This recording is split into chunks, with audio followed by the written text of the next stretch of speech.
सुल्तानपुर गांव में कामिनी और सरिता नाम की दो बहनें रहती थीं। कामिनी का एक बेटी मीना थी। कामिनी अपनी छोटी बहन सरिता से ईर्ष्या रखती थी क्योंकि सरिता का चूड़ी का व्यापार ज्यादा सफल था। कामिनी का मन हमेशा लालच और असंतोष से भरा रहता था, जबकि सरिता शांत और दयालु थी। सरिता को भगवान पर बहुत भरोसा था, इसलिए वो हमेशा खुश रहती थी। मगर कामिनी को ये बात खटकती थी। वो सोचती, आखिर सरिता इतनी मुश्किलों में भी खुश कैसे रह लेती है। हर रोज की तरह शाम हुई। दोनों के पति काम से लौटे। कामिनी का पति कुछ सामान लेकर आया था और तभी उसकी छोटी बेटी भागती हुई आई। पिताजी पिताजी, आप आ गए। मेरे लिए क्या लेके आए हो? मैं कब से इंतजार कर रही थी। देखो बेटी, तुम्हारे लिए खिलौना लाया हूँ। प्रलय ले आए हो? इस पूरे बिगड़ैल को तुमने ही बिगाड़ा है। तुम तो 1 महीने में घर आओगे, पूरे महीने मुझे इसे झेलना पड़ता है। तुम आते ही भड़क रही हो। जो सच है वही बता रही हूँ। मेरी चूड़ियां भी नहीं बिकती हैं। सरिता को देखो, जाते ही सारा माल बिक जाता है। वह कितनी खुश रहती है।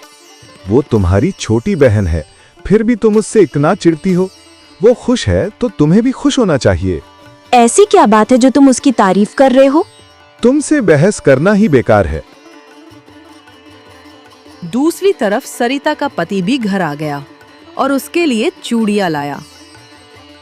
आ गए आप? बैठो, मैं खाना लेके आती हूँ।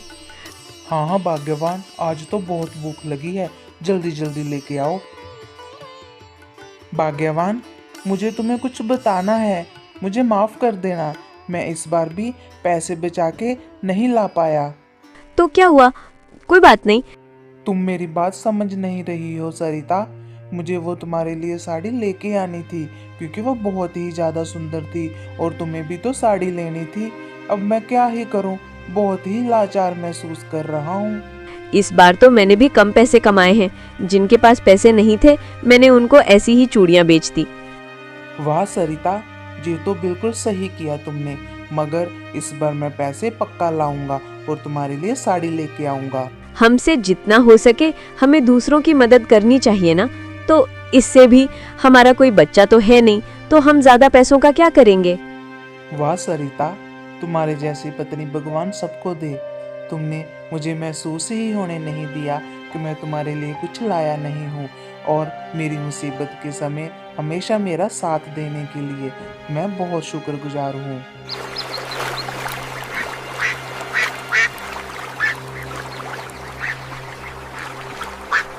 हर रोज की तरह सरिता और कामिनी दोनों चूड़ियां बेचने जाती हैं। कामिनी अपनी दुकान लगाने से पहले ही सरिता को दूर जाने का आदेश देती है ताकि उसके ग्राहक सरिता के पास न जा सके। सरिता, तू अपनी दुकान मुझसे दूर लगाया कर, क्योंकि मेरे ग्राहक तेरे पास पहुंच जाते हैं। दीदी, ऐसा तो कुछ नहीं है। मेरी बिल्कुल भी बिक्री नहीं होती है। और वह सब तेरी वजह से है। ठीक है, अब दूर लगा। ठीक है दीदी, मैं अपनी दुकान दूर लगा लूंगी। कामिनी अपनी जगह पर दुकान लगा लेती है। चूड़ियां ले लो, रंग बिरंगी चूड़ियां ले लो, लाल पीली नीली हरी चूड़ियां ले लो। तभी एक बूढ़ा आदमी है।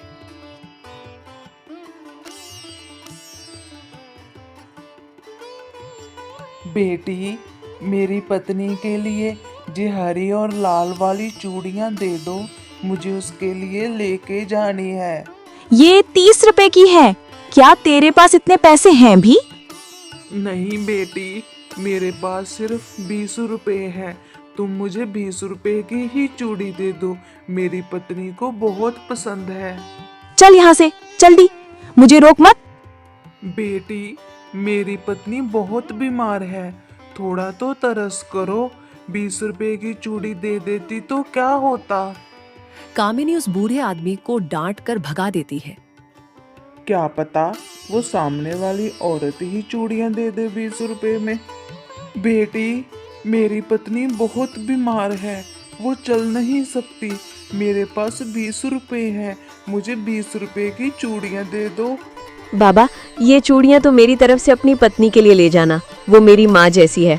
और इन पैसों की मिठाई ले जाना। जब कामिनी देखती है कि सरिता ने दयालुता दिखाते हुए बूढ़े आदमी को मुफ्त में चूड़ियां दी। और उसका सारा माल बिक गया तो वह गुस्से से भर जाती है। बस बहुत हुआ, मैं अब नहीं सहूंगी। मेरी छोटी बहन ने मुझे बर्बाद करने की कसम खा ली है।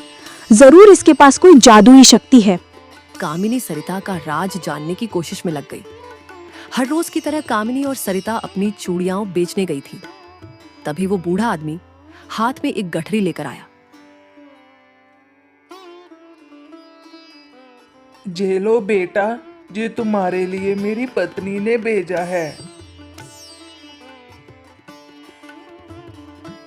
सरिता ने बहुत खुशी से वो पोटली खोली और देखकर दंग रह गई। उसके अंदर एक चमकता हुआ कंगन था। ये कंगन तो बहुत कीमती लग रहा है। हाँ बेटी, ये जादुई कंगन है। ये मेरी पत्नी ने खास तुम्हारे लिए भेजा है।